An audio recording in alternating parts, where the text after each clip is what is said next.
I'm Jeff Sikkenga, Executive Director of the Ashbrook Center, and this is The American Idea, where we discuss the ideas, people, and events that have made America what it is today. We believe that by understanding our history and our principles, we can better live up to the promise of the American founding and preserve our ongoing experiment in self-government. Welcome to The American Idea. Welcome, everyone, to this episode of The American Idea. Today, we're going to be talking about an issue that is really central to our country's future health and flourishing, civic health and civic flourishing in all of its manifestations. It's an issue that my guest has spent many hours, months, years thinking about, and he and I have together recently published a book on the subject, and that is America's Civic Education Crisis. What is it? What's causing it? And what can be done about it? And I'm joined today by my old friend, an old friend of the Ashbrook Center, David Davenport.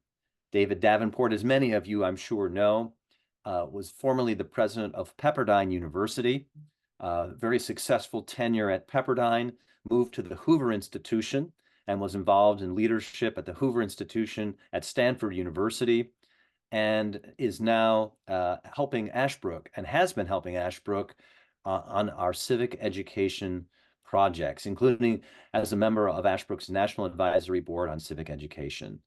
David is an expert in the field. He's given a lot of time and thought to it. Welcome, David Davenport. Thanks, Jeff. Always good to be with you. David, your thinking about civic education certainly started before your work with the Hatch Foundation on what is now called the Hatch Report, but it was certainly developed and articulated in the Hatch Report. For our listeners who might not be so familiar with the field, tell us about your initial work on what is now called in the field the Hatch Report. Sure.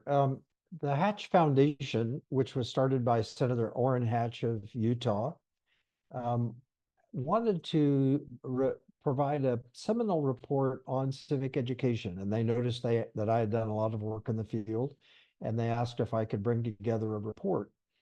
The report includes what I think are the hallmarks of the crisis, certainly, and what might be done about them. What the Hatch Foundation uniquely challenged me to do was to also think about the downstream effects of the civic education crisis. How is it hampering our democracy? Lack of trust in government because of lack of understanding, lack of young people participating in democracy, including low voting rates. Young people, even inclination towards socialism, which would have been unthinkable a few decades ago.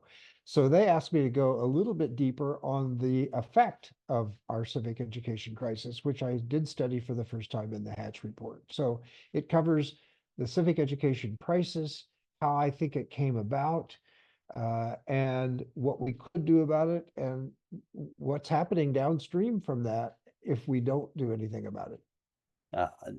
Obviously, our listeners are deeply concerned with civic health of America and civic education, of course. But your findings in the Hatch Report, what did you find about what, in fact, is the crisis, and what are some of the causes? The crisis, I think, is that whereas civic education, frankly, in the earliest days of our democracy, civic education was the primary purpose of public schools. And I cite, and you and I cite in our book, some evidence for that. Then I'd say as recently as the 50s, 60s, maybe into the 70s, there was a more robust teaching of civics in the schools.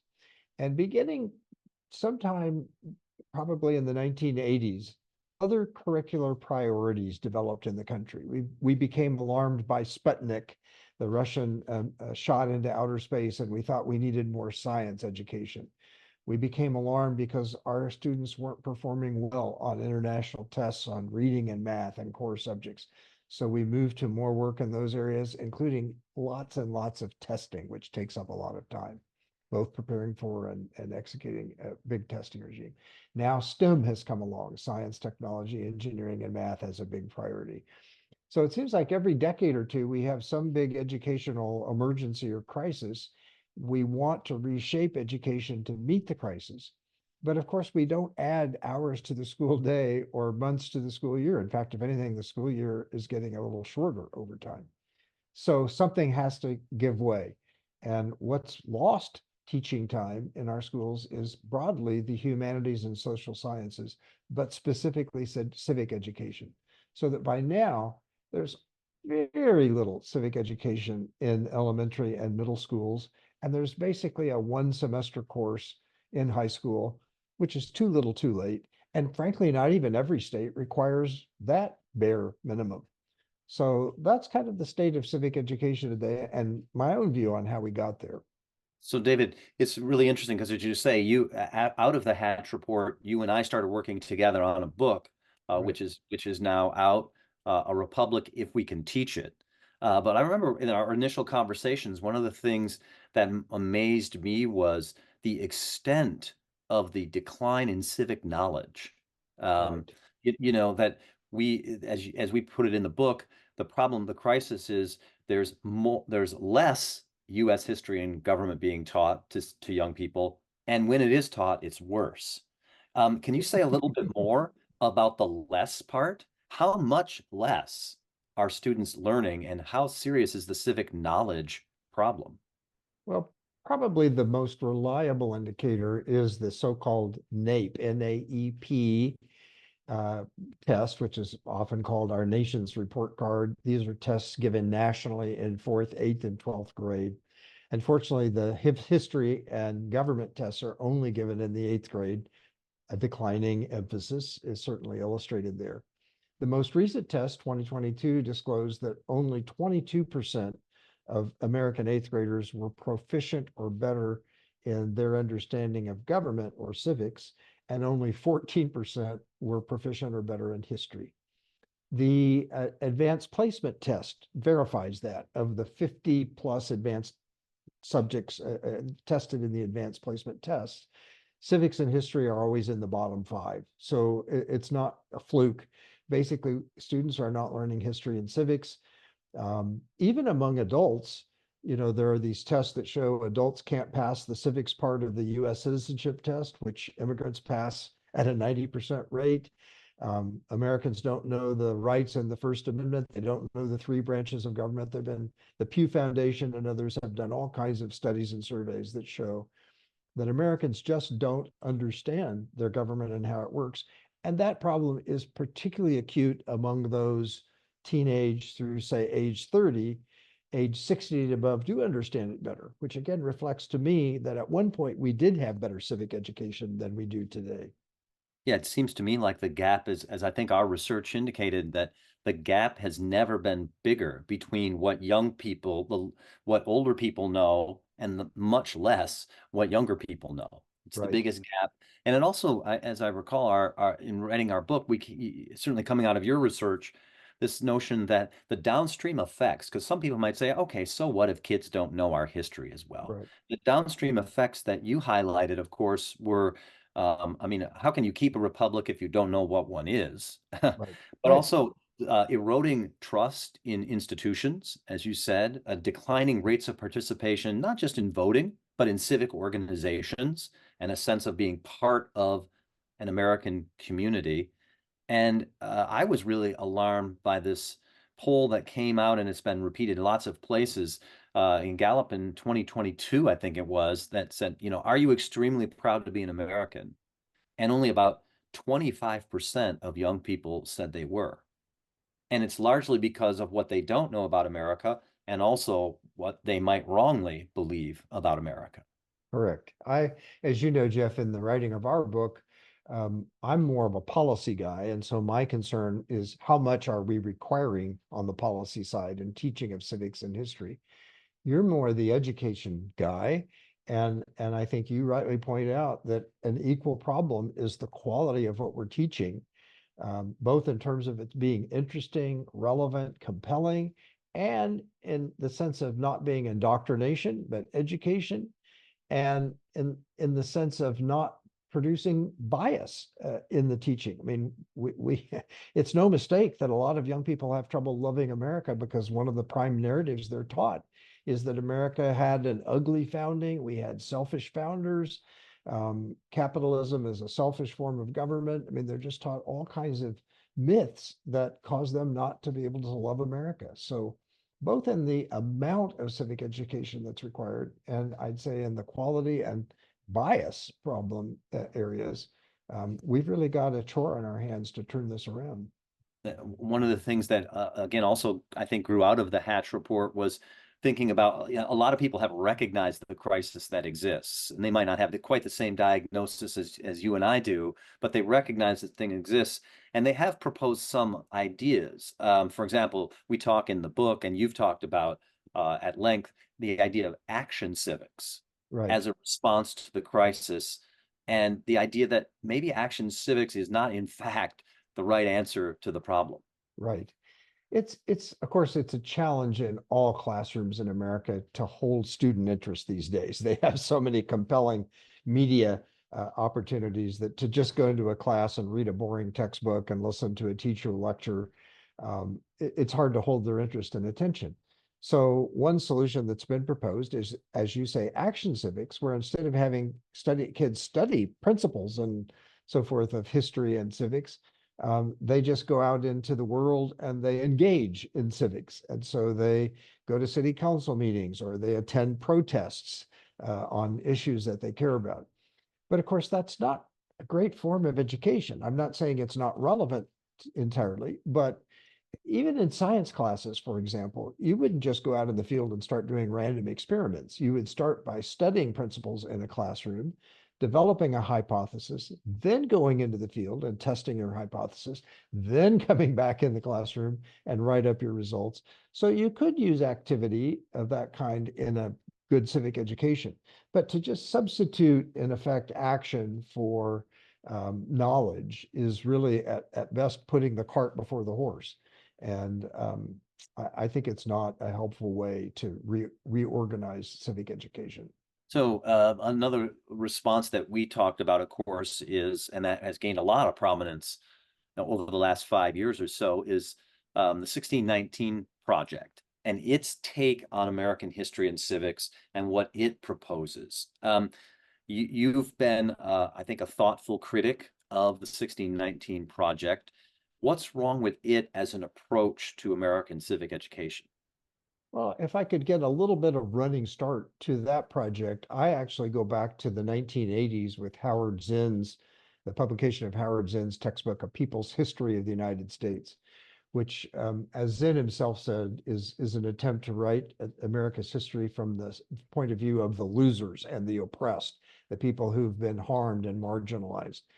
And so he says, the founding was not an attractive sort of thing. It was an ugly thing because the founders were slaveholders and they were wealthy landowners, and America was built to favor them. Checks and balances aren't to run a good republic, but instead they're to protect the founders' personal interests. And it just goes right on through to well, not quite today. It was written in the 1980s.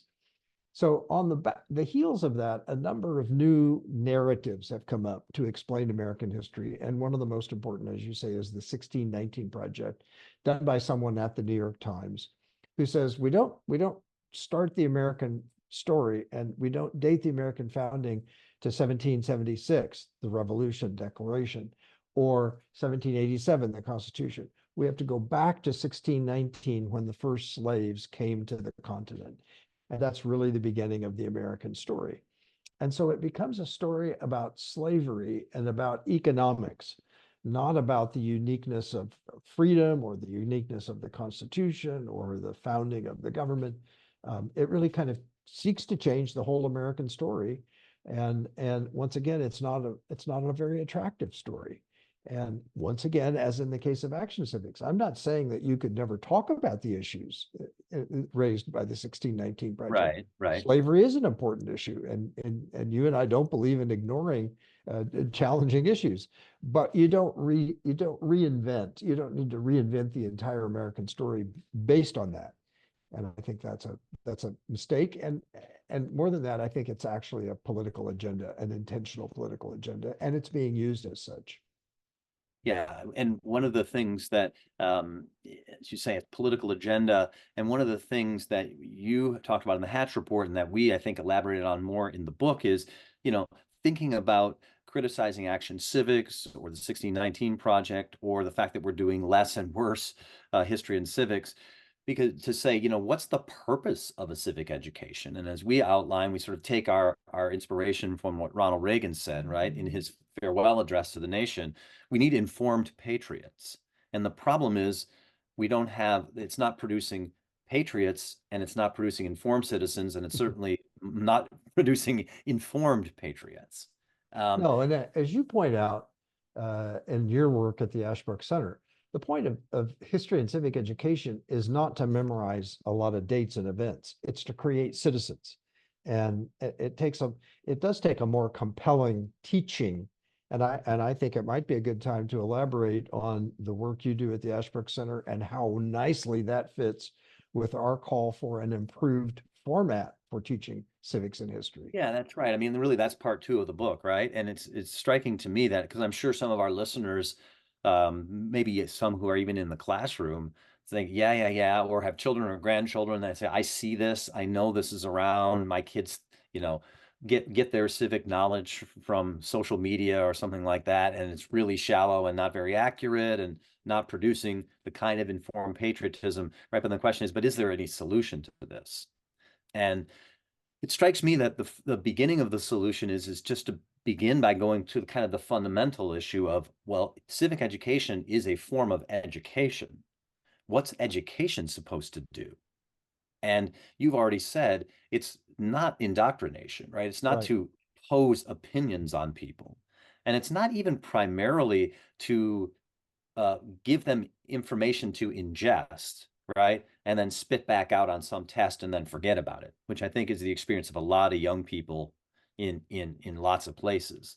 But to get them thinking deeply about not just the what of America, which they need to know, and not just the how America works, but the why of America, Right. the purposes and principles behind things. And that's that kind of education that we certainly at the Ashbrook Center try to do for students and teachers. And I remember in a conversation we were having in working on the book, you relayed this really interesting story you had about your own experience teaching a seminar of teachers, Right. focusing on primary documents and really getting into the why conversation. Right.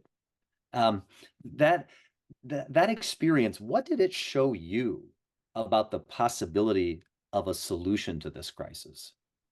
Well, I was merely teaching one segment of American history, the Depression New Deal, with my colleague, the late Gordon Lloyd.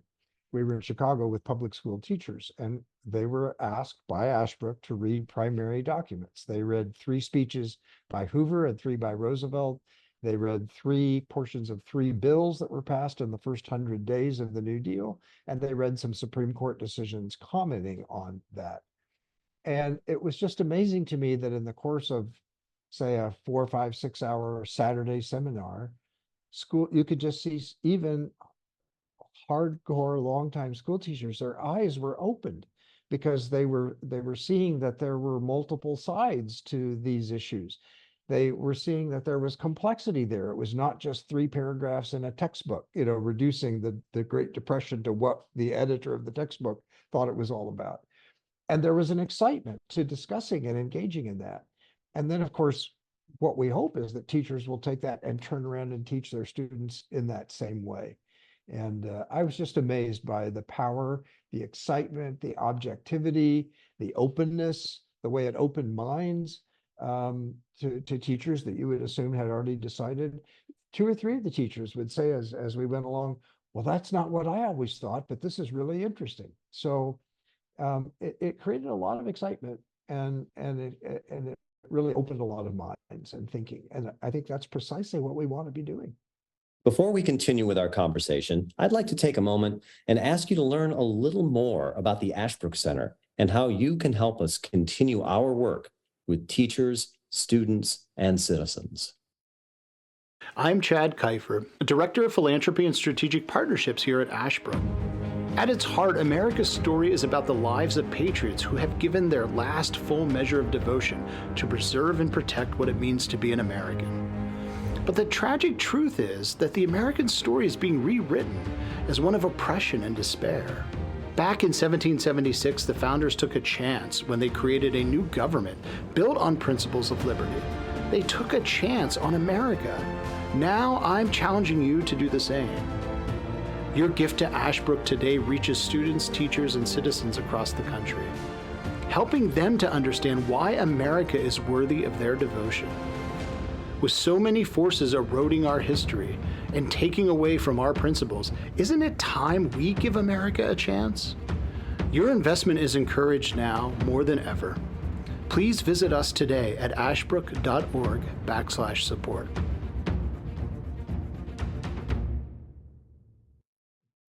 Right. And that's the kind of education that you say, how do we restore civic education? Get that kind of education in the classroom, bring it to life in that really interesting way.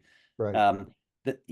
One of the things that was startling to me, I think you had already known this a little bit, but very startling to me in working on our book was the unfortunately how many teachers don't have the opportunity themselves to have had that kind of really deep, interesting, engaging education. Right. As you know, Jeff, I started working some part-time with Ashbrook back when Roger Beckett was in your position. And Roger explained that he had prepared himself to be a teacher, and he got a master's degree in a top American university. And yet he figured out that all he had learned there was pedagogy, how to teach, but he hadn't learned the content of what he was going to teach. And one of the reasons that he kind of turned the Ashbrook Center in this direction was how poorly educated he thought teachers had been in the content of American history and civics. You and I studied this more deeply and found, first of all, there's almost no requirement of knowledge by teachers in this field before they go into the classroom. There's very little required in terms of teacher certification in the state certification process that requires teachers to be prepared. So the teachers themselves have not been well served and are not really prepared to teach civics in a knowledgeable and certainly not in a compelling or exciting way. Yeah, one of the things that I was shocked by was I think it was a study by Diane Ravitch that showed that upwards of 70% of teachers who are teaching U.S. history and government do not have a degree in those areas, in those subject areas. Yeah. And what a disservice that is to them, who then feel like when they come into a classroom, they have to just read the textbook and stay, just this far ahead of their students. Precisely. Because that's the unfortunate, difficult task that's been put on them. Right. And of course, again, as you and I point out, that they're relying on textbooks which are boring at best and biased at worst. So even the crutch they're leaning on is not very reliable. So we really need teachers who know their subject, who love their subject, and who love sparking students thinking about that subject and getting into the how and the why. I'm sure our listeners are thinking, okay, that sounds great, but how do we actually do that? How can, as a country, how can we do it? And I think it's, working again off your work in the Hatch Report, our last chapter, we said, let's lay out some to-dos for educators and for policymakers. Take us through some of those that you thought were very important. Well, my to-dos are a little more, again, on the policy government side. I think you're better with the to-dos on the educator side. On the policy side, the players who can most influence the amount of civic education being taught, and the fact that it should be taught from kindergarten right on through high school, even college. The people who can get that done are frankly in state legislatures and state school boards. And we simply need them to step up and require civics beginning in kindergarten. There are great ways to teach age appropriate civics and history. Students love stories. That could be the emphasis in the elementary years, stories about America, stories about great Americans. Builds a great base, a vocabulary for history and civics. In junior high school, you can get more into the how questions. How do things work? I'm excited about a new Civics B that's been launched in the last year. That's kind of like the famous spelling bee nationwide. There's a Civics Bee that's catching on among junior high schoolers, creating some excitement outside the classroom for civics. By high school, as you say, we should be asking the why questions. We should have a year-long course in civics and government, not just one semester. And it should be of a much higher quality, which again, I think you're more prepared to talk about. How can we better prepare teachers and the classroom for this? Yeah, it seems like one thing we have to do is give teachers the opportunity to get deep content knowledge so Right. that they don't feel like just barely keeping ahead of students, that they really feel like they know the subject, that they are masters of the subject. Not just if they go back and get a master's degree, which is important, but that they actually get this in their undergraduate experience. And there's much more content and much less pedagogy. And then the content is really focused on primary sources and understanding how to engage students and using primary sources to engage students in these big questions, whether the primary sources are stories, as you were mentioning, the what or the how or the why, the Declaration of Independence, the Gettysburg Address, the Constitution, Martin Luther King's I Have a Dream speech, you know, documents that tell the story of America and that Right. you can get at, because I was really struck by your metaphor, which I like. I think you got it from your father, who was a baker. But this metaphor of thinking of civic education as a layer cake. Right. So sometimes it's, you take a course and it's sort of chronological. You take a history class in 8th grade, you do this, then 9th grade, you do the next period, the 10th grade, and you never loop back to anything. You never build on anything. You just go through it and you're finished with it. And Right. it's really amazing to me that I think about only half the states require a U.S. history course in high school that includes anything on the U.S. founding. So the last Wow. time students might study the U.S. founding is in 8th grade. These are students who are going to graduate, right, and go on and be voters, Right. and they don't have that experience. So talk a little bit about this idea of civic education as a layer cake that builds on itself. Yeah, as I mentioned, in a lot of states, we're down to a one semester class in high school, which is too little, too late. The students don't know the vocabulary, they don't know the issues, they're not familiar with the characters.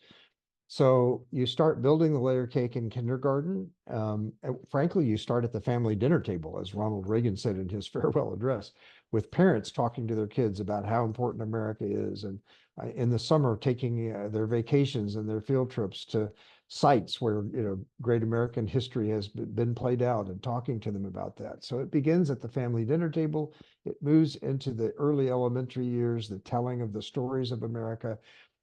Why did we do the Pledge of Allegiance? What are the songs of America about? I mean, there's just plenty of ways to be introducing young children to the narrative of American history and civics.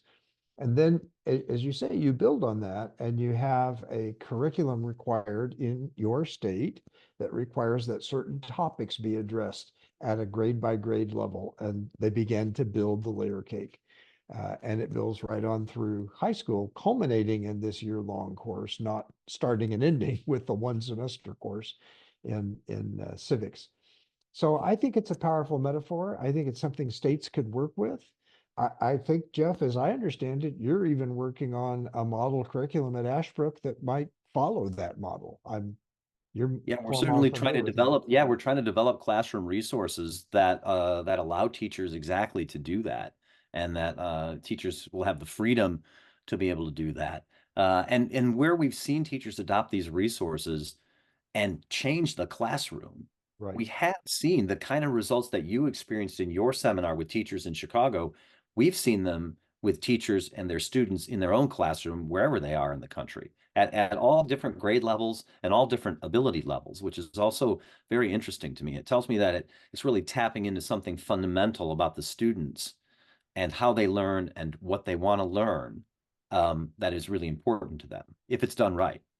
Another thing I like about what you're doing, Jeff, is it avoids a problem we have in our country that I've come to appreciate, or not appreciate, presentism. And that is taking our values and perspectives as 21st century Americans back to whatever period in history we're studying. And that's not helpful to apply our understanding today to what was being done 100, 200 years ago. I like to describe it this way. When we travel back in American history, we should leave our 21st century lens at TSA. We should be required to check our 21st century lens. And by looking at the primary documents of the time and engaging the documents and debates of the time, you're setting that aside and you're looking at it as they had to look at the Depression and the New Deal, as they had to look at the Civil War. And it leads to a much more objective and frankly less politicized debate. We live in a time when everything's politicized. It's actually less politicized if you can take off those 21st century lenses and study history in its own terms and on its own timetable. So now that you've published the Hatch Report, now that you and I have worked on this book and published it, and you've spent so many years thinking about this, I'm just very curious. I'm not sure we've actually had this conversation before, and particularly on this question. And I'm sure our listeners will want to know, okay, are you hopeful? There's a good reason not to be hopeful, and that is the situation is pretty grim right now in civic education. The reason to be hopeful, and I am hopeful for this reason. This is not a problem that requires Washington to come in and fix it, where we're hopelessly conflicted and we're out of money. And in fact, we probably don't even want Washington to come in and fix it, since education is one of the few things that's still primarily a state and local matter. We don't even need a billionaire like Bill Gates or Warren Buffett to fund a big solution to this. We don't need a big solution. We need lots of small and medium solutions. And they're in the hands of lots of different people. They're in the hands of parents. They're in the hands of teachers. They're in the hands of state legislators, of school board members, of people creating spelling bees, of civic groups that host oratory contests and pass out the Constitution, and so forth. So it's an all hands on deck kind of project. And that's what makes me hopeful. What you're doing is helping. What the Civics Bee is doing is helping. So we can get lots of hands on deck engaging in this. And hopefully books like ours will be a kind of a wake-up call, a kind of a cheerleader. Perhaps more leaders in Washington need to become cheerleaders for this kind of project. And so that's the reason to be hopeful, is it doesn't call out for a big fix, an expensive fix in a contentious time. It calls out for dozens and dozens of small and medium fixes in the hands of lots of different people. Yeah, as long as we get the fundamental principles right, we can take those steps, each one of us, as you say, in all the different ways, and move the country in a direction. It took decades to get here. It's going to take a little while to get out of the crisis. It's not just like an economic depression or a recession you fix in 12 months, but it will take years. But yeah, I share your hope, and because where we see it and where we actually conduct these kind of programs and people use our resources, we actually do see the change. We actually do see the transformation, which tells you that out in the field, the case studies show it actually works. Right. And I'm happy to be part of it. As you know, I kind of chose Ashbrook as what I thought was the best in the field at improving civic education, and continue to support it financially and help as an advisor when I can, and do some writing and so forth. So I think you folks are very much on the right track, and you've emerged in recent years as really a major national leader in the field. And it's a good thing, because you have what I call, as you know, Jeff, you have the secret sauce, which is the use of primary documents, which I think solves so many problems and challenges in our current teaching of civic education and U.S. history. Well, David, thanks for taking years and pushing along the project for our book, A Republic, If We Can Teach It. Thank you personally to you, David, but also, of course, thank you for your service to the country in education, in higher education, and now in civic education. David Davenport, thanks for taking the time to be with me today on The American Idea. Thank you for listening to this episode of The American Idea.